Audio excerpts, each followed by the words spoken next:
نبی رحمت علیہ الصلوۃ والسلام نے فرمایا دو منہ جس شخص کے ہوتے ہیں وہ لعنتی ہوتا ہے۔ دو منہ، یا رسول اللہ دو منہ کس کے ہوتے ہیں؟ فرمایا ایک کے پاس جاتا ہے تو کہتا ہے تیرا ہوں، پلٹ کے دوسرے کے پاس آتا ہے تو اسے کہتا ہے میں تیرا ہوں۔ سب کا بنا رہتا ہے۔ کچھ لوگوں کو شوق ہے سارے مجھے اچھا کہیں۔ کیوں تجھے سارے اچھا کہیں بھائی؟ وجہ بالکل نہیں کہنا چاہیے، بالکل نہیں۔ اگر سارے لوگ رب رسول کے بارے میں معاذ اللہ درست نہیں ہے، بڑے کافر نہیں پائے جاتے دنیا میں؟ اتنی بڑی ہستیوں پر جب دنیا کا اجتماع مکمل نہیں ہو سکا تو نے یہ کیسے دعویٰ کرنی سارے مجھے صحیح کہے؟ کیوں تو اس چکر میں ہے؟ ساروں کا صحیح کہنا ضروری نہیں، تیرا صحیح ہونا ضروری ہے۔ لوگوں کا تجھے صحیح سمجھنا ضروری ہوئی، تیرا صحیح بولیے، تیرا صحیح ہونا۔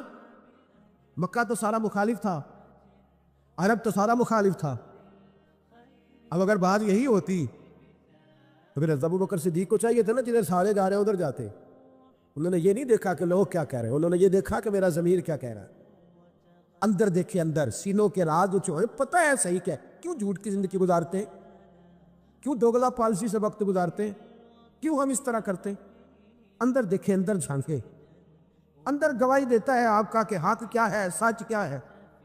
اندر سے پوچھے۔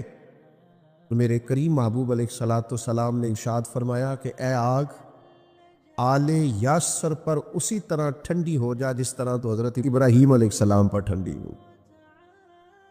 میں کیسے عرض کروں، اتنی بڑی ہستیاں ہم نے چھپا لی، لوگوں سے ذکر ہی نہیں ہوتا، لوگ مطالعہ ہی نہیں کرتے، غور ہی نہیں کرتے۔ اتنا بڑا آدمی، اب میں اگلی بات کروں گا تو آپ حیران ہو جائیں گے۔ ساری دنیا کو جنت میں جانے کا شوق ہے نا، تو نبی کریم فرماتے ہیں جنت کو بھی شوق ہے کہ چار بندے کبھی آ جائیں نا۔ حضور کون سے؟ فرمایا ایک علی ابن ابی طالب، ایک سیدنا مقداد، ایک حضرت سلمان فارسی، اور چوتھے سیدنا عمار ابن یاسر۔ جنت کو شوق ہے کہ کبھی یہ آ جائے نا۔ تر دامنی پہ شیخ ہماری نہ جائیے، ہم دامن نہ چھوڑ دیں تو فرشتے وضو کریں۔ اتنے بڑے لوگ کہ جنت کا شوق ہے، جنت کا۔ جنت کہتی ہے مالک ان کو بھیجنا۔ کیسے لوگ ہوں گے؟ حضرت خالد ابن ولید فرماتے ہیں کسی وجہ سے نا میری ناراضگی ہو گئی، حضرت عمار ابن یاسر کے ساتھ تلخ کلامی ہو گئی، میں نے ڈانٹ دیا۔ حضرت عمار ابن یاسر نے کریم محبوب علیہ السلام کے حضور میری شکایت کر دی۔ فرماتے میں حاضر بارگاہ ہوا، محبوب نے گردن مبارک جھکا رکھی تھی، جیسے ہی مجھے باریابی ہوئی سلام عرض کیا تو محبوب نے نگاہ اٹھائی، پوچھا نہیں۔ اس پوری روایت میں یہ نہیں ملے گا کہ حضور نے پوچھا ہو کہ بات کیا ہوئی تھی۔ نبی پاک نے فرمایا خالد ایک بات یاد رکھنا، جس نے میرے عمار سے بغض رکھا نا اسے اللہ کی دشمنی مول لینی پڑے گی۔ اللہ کی دشمنی، اتنا بڑا آدمی کہ ان کی ناراضگی رب کی ناراضگی بن گئی۔ لیکن ملنگوں تلنگوں باباؤں کے اس منانے والی قوم، کوئی دن ایسا بھی تو آئے نا کہ ہمارے گھر میں سیدنا عمار ابن یاسر کے لیے کچھ دعا کا اہتمام ہو، کچھ ان کے لیے کسی چیز کا بندوبست ہو۔ کوئی ایسا دن بھی تو آئے نا سیدنا سلمان فارسی کی یاد منائی جائے، حضرت عبداللہ ابن عمر کا ذکر کیا جائے، حضرت عبداللہ ابن عباس کا ذکر کیا جائے۔ گلی گلی میں اس کا مخالف نہیں ہوں، لیکن یہ کہ ان کا بھی منا رہے ہو جن کا نہیں منانا چاہیے۔ ہر نکر میں دربار اور ہر گلی میں مزار اور ہر ایک کا عرس۔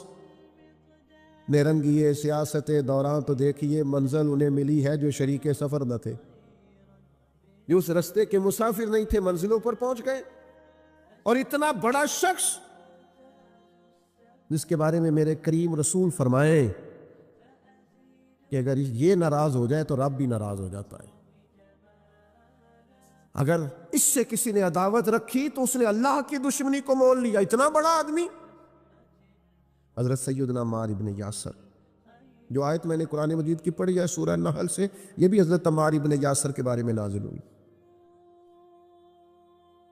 حضرت عمار ابن یاسر رضی اللہ تعالیٰ عنہ کے پورے خاندان کو کفار نے گھیر لیا، مارنا پیٹنا شروع کیا، آپ کو بھی، آپ کے بھائی کو بھی، آپ کی والدہ کو بھی، آپ کے والد کو بھی۔ اتنا مارا کہ لہو لہان کر دیا، زخم پہ زخم کھا کے جی خونے جگر کے گھونٹ پی اور آہ نہ کر لبوں کو سی۔ یہ عشق ہے، کوئی دل لگی نہیں، یہ آزمائش حسن ہے۔ اگر کسی کو راہ خدا میں آئے تو سیدنا عمار ابن یاسر کی والدہ کو اس طرح مارا کہ ان کی ایک ٹانگ ایک اونٹ کے ساتھ باندھ دی، دوسری کے ساتھ باندھ دی، اور پھر ان کو نیزے مارے حتیٰ کہ 2 حصوں میں کٹ گیا وجود، اور وہ باہمت خاتون درد سہتے سہتے اپنے رب کے حضور حاضر ہو گئی۔ پھر ان کے والد کو شہید کیا، کس کے لیے، کس کے نام پر، کس وجہ سے؟ پھر ان کے بھائی کو شہید کیا۔ پھر جناب عمار ابن یاسر وہ سخت صدمے میں تھے، پھر ان کو مار رہے، پھر ان کو مجبور کیا کلمات کفر کہنے کے لیے، ان کے منہ سے نکل گئے، انہوں نے ایسے کلمات کہہ دیے جو معاذ اللہ کفریات تھے۔ اب اتنا زد و کوپ ہوا، تکلیف دی، بول دیا انہوں نے، لوگ دوڑے گئے نبی کریم کی بارگاہ میں، عمار تو معاذ اللہ کافر ہو گئے۔ بات بتانے والے نے تو بات بتا دی، پر جو جواب آیا وہ بڑا نرالا تھا کہ حضور اس نے کفر کیا ہے۔ محبوب فرمانے لگے خاموش ہو جا، عمار سر سے لے کر پاؤں تک ایمان ہی ایمان ہے۔ فرمایا ایمان تو اس کے خون کے اندر، اس کے وجود کے اندر، اس کے لہو کے اندر، جسم کے اندر سرایت کر گیا ہے ایمان، اور جس کے سینے میں، گوشت میں، لہو میں سرایت کر جائے وہ کیسے کافر ہو سکتا ہے؟ لیکن چونکہ انہوں نے مجبوراً یہ کہا تھا، پھر وہ خود دوڑے ہوئے آئے، عرض کی یا رسول اللہ پتہ نہیں کیا حال کر دیا کہ میرے منہ سے کلمات نکل گئے۔ محبوب فرمانے لگے تو کلمات کی چھوڑ، دل کی بتا، دل کی بتا، تیرے دل کی کیفیت کیا ہے؟ عرض کی یا رسول اللہ دل تو ہر لمحے کے لیے ایمان پر مطمئن ہے۔ تو محبوب نے فرمایا کوئی بات نہیں، پھر جان بچانے کے لیے ایسا کرنا پڑے تو حرج ہے، کوئی ڈٹ جائے نہ کفر کرے تو اعلیٰ شہید ہے، لیکن اپنی جان بچانے کے لیے کسی نے مجبور ہو کر صرف زبان سے یہ کلمات کہہ دیے تو حرج ہے۔ حضرت عمار کا مسئلہ تھا نا، ایک ایماندار کا مسئلہ تھا نا، اور بندہ وہ ہے جس کی رضا رب کی رضا، جس کی ناراضگی رب کی ناراضگی۔ تو سرکار نے تو بیان کاری دیا، لیکن میرے مالک نے کرم فرمایا اس بات کا قرآن میں بیان فرما دیا۔ سورہ النحل دیکھیے، ارشاد فرمایا اللہ تعالیٰ نے، فرمایا من کفر باللہ من بعد ایمانہ، جو بھی اللہ کے ساتھ کفر کرے ایمان لانے کے بعد، الا من اکرہا، مگر وہ جو مجبور کیا جائے، وقلبہ مطمئن بالایمان، لیکن اس کا دل ایمان پر مطمئن ہو، مطمئن بالایمان، دل ایمان پر مطمئن ہو، لیکن مجبور کر دیا جائے اللہ کے ساتھ کفر کرنے پر، تو اس بندے پر کوئی حرج ہے؟ ہاں، حرج کس پر ہے؟ وَلَٰكِن مَّن شَرَحَ بِالْكُفْرِ صَدْرًا، جس کا سینہ اگر کفر کے لیے کھل گیا، مرتد ہو گیا اور جان بوجھ کر کفر کیا، تو فَعَلَيْهِمْ غَضَبٌ مِّنَ اللَّهِ، یہ لوگ اللہ کے غضب کے سزاوار ہیں۔ اور فرمایا وَلَهُمْ عَذَابٌ عَظِيمٌ، ان کے لیے بہت بڑا عذاب ہے۔ لیکن جو مجبور کیا جائے، معنی کیا ہے؟ اس آیت کا معنی کیا ہے؟ مفسرین فرماتے ہیں کہ چونکہ حضرت عمار کے بارے میں آئے تو اس کا معنی یہ ہے کہ رب فرماتا ہے عمار نے کفر نہیں کیا، وہ مجبور کیا گیا تھا۔ اس کی گواہیاں اللہ کا قرآن بیان کرے، کیا وہ لوگ اس قابل نہیں ہیں کہ ان کے نام پر جان ماری جائے؟ میں بڑا شروع سے مجھے عقیدت ہے سیدنا عمار ابن یاسر، بڑی شروع سے، موضوعات بہت زیادہ ہوتے ہیں، ہر عنوان پر بات کرنا کئی دفعہ آسان نہیں ہوتا، اتنی عقیدت ہے، میں نے تو اپنے بیٹے کا نام بھی عمار رکھا ہے فیض و برکات لینے کے لیے۔ اتنے بڑے لوگ، ان کے فضائل، ان کے کمالات، ان کی خوبصورتیاں، یہ المعجم الاوسط کے اندر حدیث ہے، ذرا یہ انداز دیکھیے، بندہ سادہ ہے، کافر مارتے ہیں، تکلیفیں دیتے ہیں، پھٹے پرانے کپڑے ہیں، بظاہر لباس بڑا سادہ ہے، تو ذرا کریم کے لفظ تو دیکھنا، یہ ذرا عطا کرنے کا رنگ تو دیکھنا، یہ حضور کے دینے کا، نوازنے کا، رحمت کرنے کا انداز تو دیکھنا۔ حضور فرمانے لگے کچھ لوگ ایسے ہیں کمبل پوش سادے لوگ کہ عام لوگ انہیں کچھ بھی نہیں سمجھتے، لیکن وہ اللہ کو قسم دے دینا، رب ان کی قسم پوری کر دیتا ہے۔ یہ لفظ کہتے کہتے جب گویا صحابہ کی پوری توجہ ہو گئی تو حضور فرمانے لگے وہ رب کو قسم دے دینا، قسم، اللہ ان کی قسم کو پوری کرتا ہے۔ اور فرمایا ان میں یہ میرا عمار ابن یاسر بھی ہے۔ یہ اللہ کو کبھی قسم دے دینا، میرا عمار کبھی کہہ دے کہ مالک تجھے قسم ہو، تو میں وہ کریم میرے عمار کی قسمیں پوری کر دیتا۔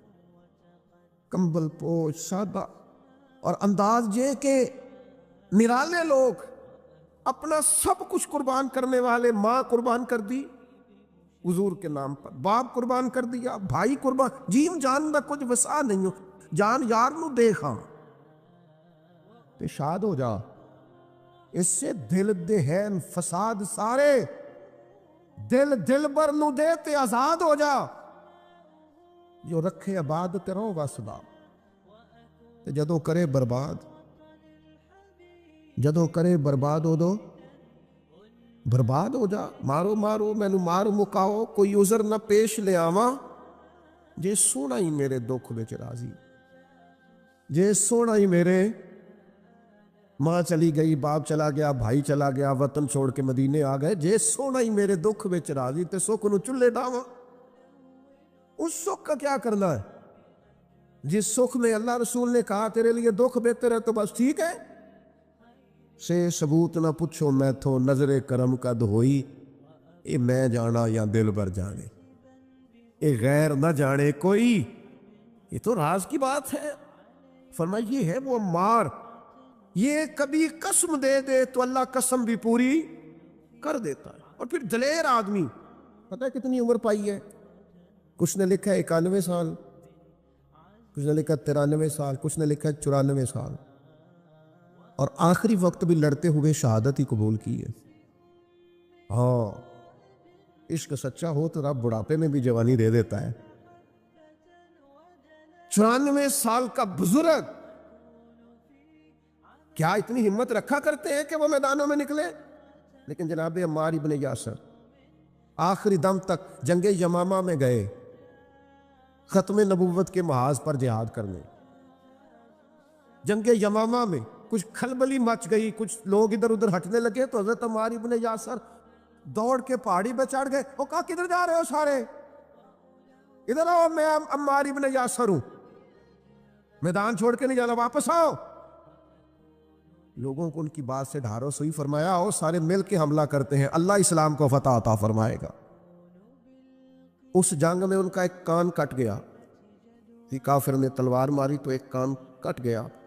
ایک شخص نے تانا دیا، میں اپنے دوستوں سے اکثر کہتا ہوں کبھی تانوں کا مزہ بنا لو نا۔ دیکھو بندہ کہو مولوی صاحب، تو کس وجہ سے کہہ رہا ہے؟ داڑھی کی سنت ہے، جے کر یار دے نام دا ملے مینا، انہوں چولی پا لئیے پنجے سٹیے نا، بھئی آپ کہے 100 بسم اللہ کی 10 دفعہ کو حاضر ہے، کبھی نہیں، ایک موقع پر بھی پریشان نہیں ہونا۔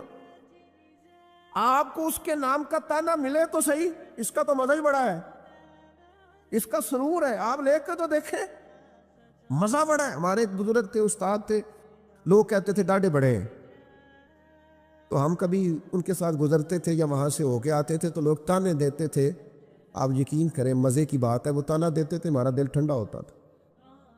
اسی کہنے سے تو انہوں پتہ ہی نہیں، ہاں تو انہوں پتہ ہی نہیں کیا کہا تھا درویش نے، تے پوچھو نا انہوں جنہیں پیتی آ، پھر انہوں تے کی بیتی آ جنہ اج وچکارے توڑ دیتی، جئی نیتی جئی نہ نیتی آ۔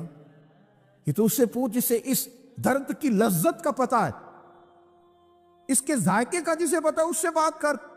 اللہ کریم نے فرمایا لَإِن شَكَرْتُمْ لَأَزِيدَنَّكُمْ، اگر تم شکر ادا کرو گے تو میں نعمتوں میں اضافہ کر دوں گا۔ اب یہاں مفسرین کرام نے ایک باریک بات لکھی ہے، وہ کہتے ہیں اضافہ ہوگا نا تو اضافہ اس چیز میں ہوتا ہے جو پہلے موجود رہے۔ تو شکر کرنے کے دو فائدے ہوئے کہ پچھلی نعمت محفوظ ہو جائے گی اور مزید رب کریم اس میں اضافہ فرما دے گا۔ شکر کا مزاج کرنے سے، پیدا کرنے سے انسان، پہلا فائدہ یہ ہوتا ہے کہ نعمتیں محفوظ ہوتی ہیں، ان میں اضافہ ہوتا ہے۔ دوسرا فائدہ یہ ہوتا ہے کہ جب آپ نعمتوں کا شکر ادا کرتے ہیں تو رب سے جڑتے ہیں، اللہ سے تعلق مضبوط ہوتا ہے۔ نعمتیں چونکہ رب کریم دیتا ہے، اور جب بندے اپنے مالک کا شکریہ ادا کرتے ہیں تو گویا وہ اپنے رب کی بارگاہ کے اندر عرض کرتے ہیں کہ مالک تو نے بڑی کرم نوازیاں فرما دی ہیں۔ تو اللہ کی بارگاہ کے قریب ہونے کا ایک ذریعہ شکر بھی ہے۔ تیسری بات، نعمتوں کا ذکر انسان کو سکون دیتا ہے۔ نعمتوں پر شکر کرنے سے انسان کا دل ٹھنڈا ہوتا ہے۔ جب ہم شکریہ ادا نہیں نہ کرتے تو پھر ظاہر ہے ہم خواہشات کرتے ہیں، میرے پاس یہ نہیں ہے، میرے پاس وہ نہیں ہے، مجھے فلاں چیز مل جاتی تو کیا ہی اچھا ہوتا، دیکھو فلاں کے پاس فلاں چیز ہے، میرے پاس نہیں۔ یہ جتنی بھی چیزیں ہیں نا، یہ بے چینی پیدا کرتی ہیں۔ ان باتوں سے انسان کی طبیعت میں تلخیاں پیدا ہوتی ہیں۔ یہ چیزیں اس کے لیے ہمیشہ تکلیف کا سامان ہوتی ہیں، چونکہ وہ بار بار جب یہ کہتا جاتا ہے تو مزاج شکوے والا بن جاتا ہے۔ شکوہ ہمیشہ تکلیف دیتا ہے اور شکر ہمیشہ سکون دیتا ہے۔ کوئی جتنے زیادہ شکوے کرے گا اتنا زیادہ الجھ جائے گا، اور جتنا زیادہ شکریہ ادا کرے گا اتنا زیادہ مطمئن ہوتا جائے گا۔ اس لیے نبی پاک صلی اللہ تعالیٰ علیہ وسلم نے فرمایا مومن ہر حال میں خیر میں ہے۔ یا رسول اللہ کس طرح؟ فرمایا مصیبت آئے تو صبر کر کے رب سے اجر لے لیتا ہے، اور نعمت ملے تو شکر کر کے اپنے رب سے اجر لے لیتا ہے۔ نعمتوں کا شکر بڑا ضروری کام ہے۔ اچھا، ہم نعمتوں کا شکر چونکہ ادا نہیں کرتے الا ماشاءاللہ، تو پھر معاشرے میں ماحول اس طرح کا پیدا ہوتا ہے کہ ہم جہاں ہم ہوتے ہیں وہ جگہ ہمیں سکون والی نہیں لگتی، اور جہاں کوئی اور ہوتا ہے وہ ہمیں بڑا اچھا لگتا ہے۔ کیوں کہ مزاج شکر والا نہیں، طبیعت شکوے والی ہے۔ او بھائی، جہاں میں بیٹھا ہوں، جس جگہ آپ سیٹ پر بیٹھتے ہیں، جس شعبے سے آپ کا تعلق ہے، جس جگہ آپ ڈیوٹی کرتے ہیں، یہ ہم اپنی مرضی سے تھوڑی بیٹھے، یہ تو اللہ رسول کے بٹھائے بیٹھے۔ تو جو جگہ اللہ رسول نے میرے لیے پسند کیا ہے مجھے بھی تو پسند ہونی چاہیے نا۔ میں اکثر کہتا ہوں کہ جو خاندان رب نے چاہا اس میں مجھے پیدا کیا نا۔ بندے کی چوائس تو نہیں نہ ہوتی کہ یا اللہ مجھے فلانے قبیلے میں پیدا کر دے، خالص عطیہ الہی ہے نا۔ تو جو دادا جی اللہ نے میرے لیے پسند کیے ہیں مجھے خود بھی تو ان کو پسند کرنا چاہیے نا۔ جو چاچا جان، جو ماموں جان، جو ننہال ددیال والے اللہ نے میرے لیے پسند کیا، کس بات کا شکوہ کہ میرے فلانے رشتہ دار ٹھیک نہیں تو فلانے ٹھیک نہیں تو فلانے غلط ہے؟ یہ تو طبیعت کو بے چین کرنے والی بات۔ او بھائی، رب کریم نے جو میرے لیے چاہا، میں اپنے دوستوں سے ایک بات اکثر کرتا ہوں، میں کہتا ہوں کہ زندگی میں سکون لینا ہے تو اپنی سوچ اس طرح کی بناؤ۔ میری سوچ اس طرح کی ہے کہ جس طرح کے ماں باپ اللہ نے مجھے دیے ہیں شاید کسی کو نہیں ملے، جس طرح کے استاد رب کریم نے مجھے دیے شفقت کرنے والے شاید کسی کو نہ ملے، جس طرح کے مرشد اللہ نے مجھے عطا فرمائے شاید کسی کو نہ ملے، جس طرح کے شاگرد اور جس طرح کے سالکین طریقت محبت کرنے والے دوست مرید احباب مجھے ملے کسی کو نہیں مل سکتے۔ آپ اپنی زندگی میں یہ مزاج پیدا کریں گے، چیزیں شکر لاتی ہیں زندگی میں، یہ شکر لاتی ہیں۔ اللہ کی جتنی بھی نعمتیں ہیں، جتنی بھی نعمتیں، دیکھیں نا حضرت سعدی شیرازی کوئی جوتا اٹھا کے لے گیا تھا مسجد سے، تو جوتا اٹھانے والے تو اٹھا ہی لیتے ہیں، اور موبائل لے جانے والے بھی موبائل، لیکن موبائل لے کے جا سکتے ہیں، تعلقات نہیں لے کے جا سکتے۔ موبائل لے کے جا سکتے ہیں، آپ کی آواز چھین کے نہیں لے جا سکتے۔ وہ غلط فہمی کا شکار ہوتے ہیں کہ ایک چیز ہم نے لے لی، بھائی بہت ساری چیزیں آپ کی رسائی نہیں ہے، آپ جا ہی نہیں سکتے وہاں تک۔ بھائی حضرت سعدی شیرازی کا نا کوئی جوتا اٹھا کے لے گیا مسجد سے، تو آپ کا خادم کہنے لگا بڑا ہی بھائی کوئی نالائق آدمی ہے جو حضرت شیخ کا جوتا اٹھا کے لے گیا، تو حضرت ہنس پڑے، کہنے لگے جوتا ہی لے گیا نا، کہیں پیر تو نہیں نہ لے کے گیا؟ پیر سلامت ہیں تو اللہ تعالیٰ جوتا اور بھی عطا کرے گا۔ ہم نا یہ مزاج پیدا کر لیں تو زندگی میں شکر آ جائے، ٹھہراؤ آ جائے، سکون آ جائے۔ اللہ کی جتنی نعمتیں ہمارے پاس ہیں، کبھی ایک ایک پہ غور کرو۔ صرف دانت میں درد ہو جائے تو سارا وجود تکلیف میں، صرف آنکھیں اگر تھوڑی اذیت میں آ جائے تو سارا وجود تکلیف میں، ایک بخار ہی چڑھ جاتا ہے نا، بچوں کو بھی بندہ قریب نہیں آنے دیتا، کوئی چیز اچھی نہیں لگتی۔ آپ کے پاس صحت ہے تو سب کچھ ہے، کھار بچے صحت تندرستی، اور دنیا کی سب سے بڑی نعمت یہ ہے کہ رب صحت دے تو سجدے کی توفیق بھی دے، اللہ تعالیٰ شعور دے تو پھر مسجد آنے کا موقع بھی دے۔ یہ بہت بڑی مالک کی توفیق ہے میرے عزیز، یہ ساری نعمتیں ہیں۔ اور صحیح بخاری میں موجود ہے کہ رسول پاک علیہ السلام بھی اللہ کی نعمت ہے۔ لقد من اللہ علی المؤمنین اذ بعث فیہم رسولا، رب فرماتا ہے مومنو میں نے تمہارے اوپر احسان کیا ہے، تمہیں اپنا رسول عطا فرمایا۔ میں نہیں کرتا کوئی تفسیری سائد کی، میں کسی مفسر کا قول آپ کے سامنے نہیں رکھتا، خدا را میری ملت کے جوانوں، یہ قرآن مجید کی آیت محکم ہے، کوئی متشابہات میں سے نہیں ہے، محکم ہے، واضح ہے۔ پورے میلاد شریف میں پورے حضور علیہ السلام کی محبت کے عنوان میں، نبی پاک کی سیرت کے عنوان میں، غلامی کے عنوان میں، تذکروں کے عنوان میں، حضور کی نعتوں کے عنوان میں، حضور کی سنت شریعت پر عمل کرنے کے عنوان، ایک بات صرف ایک، کہ کائنات کا پیدا کرنے والا رب کہتا ہے یہ رسول تم پر میرا احسان ہے۔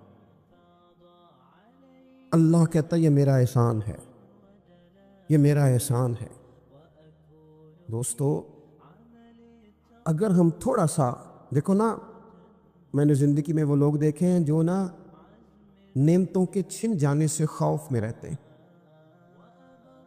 آزمائش کا شکار رہتے ہیں، ڈرے ڈرے سہمے رہتے ہیں کہ یار بڑا فضل ہے خدا کا، کہیں کچھ چیز چھن نہ جائے۔ یعنی کسی بیمار کو دیکھ کے جب کوئی آدمی کانپتا ہے، لرزتا ہے اس کا وجود، تو مانا کیا ہوتا ہے کہیں میری صحت بھی نہ چلی جائے۔ جب کوئی دنیا سے رخصت ہوتا ہے تو لوگ زندگی کی نعمت کو سوچ کر خوف کھاتے، خدا نہ خواستہ کسی کا عزیز بچھڑ جائے تو لوگ اپنوں کو یاد کر کر کے روتے ہیں۔ نعمتوں کے بارے میں کچھ لوگ بڑے شدید حساس ہو جاتے، کہیں چلی نہ جائے، کہیں چلی نہ جائے۔ یہ جو صحابہ ہر وقت حضور کی ناراضگی سے ڈرتے تھے نا، ہر وقت حضور کی ناراضگی سے ذرا سانس بھی اونچا نہیں لیتے تھے، یعنی اس بارگاہ میں وہ بیٹھتے تھے نا تو یوں بیٹھتے تھے سروں پہ پرندے بیٹھے ہیں، وہ گھنٹوں بیٹھے رہتے تھے دروازے پر کریم کے دروازے پر دستک نہیں دیتے تھے۔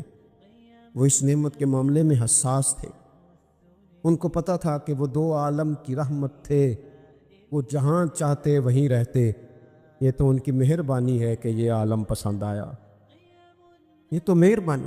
دوستو ہم اگر حضور اتنی بڑی نعمت ہمارے لیے بن کے آئے، اگر ہمیں کبھی اس کا احساس نصیب ہو جائے نا، احساس، ابن القیم ایک جگہ پہ کہتے ہیں کہ اگر حضور نہ آتے تو لوگوں نے ایک دوسرے کا گوشت کاٹ کے کھانا تھا۔ دنیا جس ڈگر پہ چلی گئی تھی نا، کتنا کچھ سخت ہوگا وہ شخص جو بیٹی کو پہلے مارتا ہی نہیں، ایک ہے مار کے دفن کر دینا، لیکن زندہ بیٹی کو یعنی زندہ بیٹی کو، میری ایک بیٹی ہے، سارے گھر والے کوئی بات کہیں تو میں ٹال سکتا ہوں، ان کی ماں کبھی کبھی کہتی ہے کہ وہ پتہ لگے گا نا جی تو تیری گل موڑو گے، تو میں نے کوئی پی ایچ ڈی تو نہیں کی اور بیٹیوں کے حقوق پہ، میں کوئی اس پر ایم فل کا مقالہ تو نہیں لکھ کے آیا، میں نے کوئی ریسرچ تو نہیں کی کہ بیٹی سے پیار کرنا چاہیے، میں نے کوئی دیکھا تو نہیں کلیجہ پھاڑ کے کہ بیٹی کے دل میں میرے لیے پیار کتنا، یہ دیکھا تو نہیں، لیکن یہ اتنا پیار کہاں سے آیا؟ یہ جو بیٹی کے جانے کا، حالانکہ بیٹی نے جانا ہوتا ہے، یہ بیٹی کے جانے کا تصور کر کے لوگ رو پڑتے ہیں.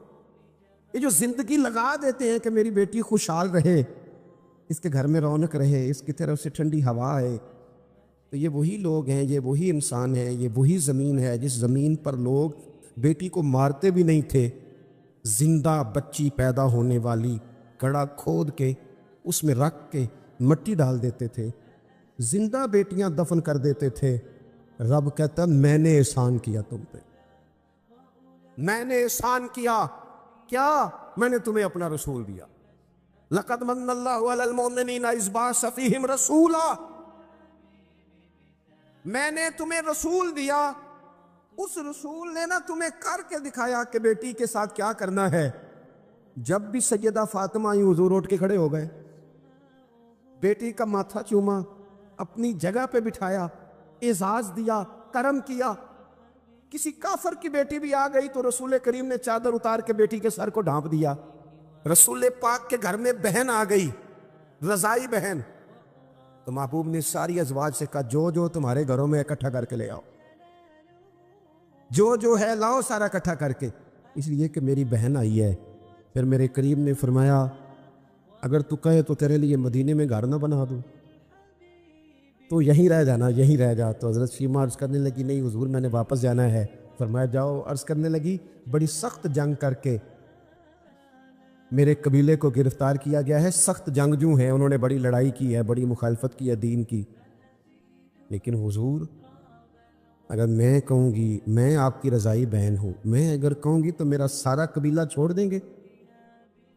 حضور نے فرمایا تو کہہ میں ابھی چھوڑ دیتا ہوں. چھوڑ دیا تیرا سارا. یہ کہاں سے آئی لطافتیں, یہ حسن, یہ توانائی, یہ شوق. مالک کہتا ہے تم نہیں بدل سکتے تھے, یہ میں نے احسان کیا. میں نے تمہیں اپنا رسول عطا فرمایا, تمہیں میں نے اپنا نبی دیا, اس نے تمہارا تزکیہ کر دیا, تمہارا باطن دھو ڈالا, میل کچیل اتر گئے. کما ارسلنا فیکم رسولا منکم یتلو علیکم آیاتنا ویزکیکم, انہوں نے قرآن پڑھ پڑھ کے تمہارا تزکیہ کر دیا, باطن دھو ڈالے. یہ محبتیں سینہ بسینہ آ رہی ہیں. حضور نے ایسا تزکیہ کیا ہے کہ اب دلوں میں شوق اور طرح کے ہیں, درد اور طرح کے ہیں, باتیں اور طرح کی. غلام بڑا مشکل کام ہے غلام بننا. یہاں تو ملازمت مشکل ہے جس کے ساتھ آپ نے باقاعدہ کمٹمنٹ کی ہوتی ہے نا, صبح 8 بجے سے 4 بجے تک کی, اور آپ کی چیزیں طے ہوتی ہیں. وہاں بھی ڈیوٹی کرنا بڑا لوگ مشکل کر دیتے ہیں. بعض افسران کی اخلاقی پوزیشن اللہ ماشاءاللہ اس طرح بڑے بڑے اچھے بھی ہوتے ہیں, لیکن بعض کس طرح کی ہوتی ہے کہ بندہ گھٹن کا شکار ہو جاتا ہے کہ جاؤں کہاں. یہ تو ہے صرف آپ, اور آپ اس میں بالکل آزاد ہوتے ہیں. سویرے فارغ ہو جائے, نہیں آتا میں یہ میرا ریزائن رکھو, آپ فارغ ہیں. لیکن جب لوگ غلام بنتے تھے, غلام انہیں خرید لیا جاتا تھا, اور غلاموں کو مارا جاتا تھا تو کوئی ان کا درد محسوس نہیں کرتا تھا, وہ کاٹ ڈالا جاتا تھا تو کوئی درد محسوس نہیں کرتا تھا. درے لے کر جتنے دل کرتا آقا مارتا, آپ کو پوچھنے والا نہیں تھا. یہ دیکھو نا حالات بدل گئے. سیلاب تو آیا یہاں سے 5 گھنٹے کے فاصلے پر, لیکن یہاں میں نے لوگوں کو روتے دیکھا, آنکھوں میں آنسو دیکھے. بیٹیوں کو کہا, بیٹیاں کہنے لگیں ہمارے جہیز کا سامان لے جاؤ, دے دو سیلاب والوں. مائیں کہنے لگیں کہ یہ بالیاں کس کام کی ہیں اگر حضور کی امت کے کام نہ آئیں.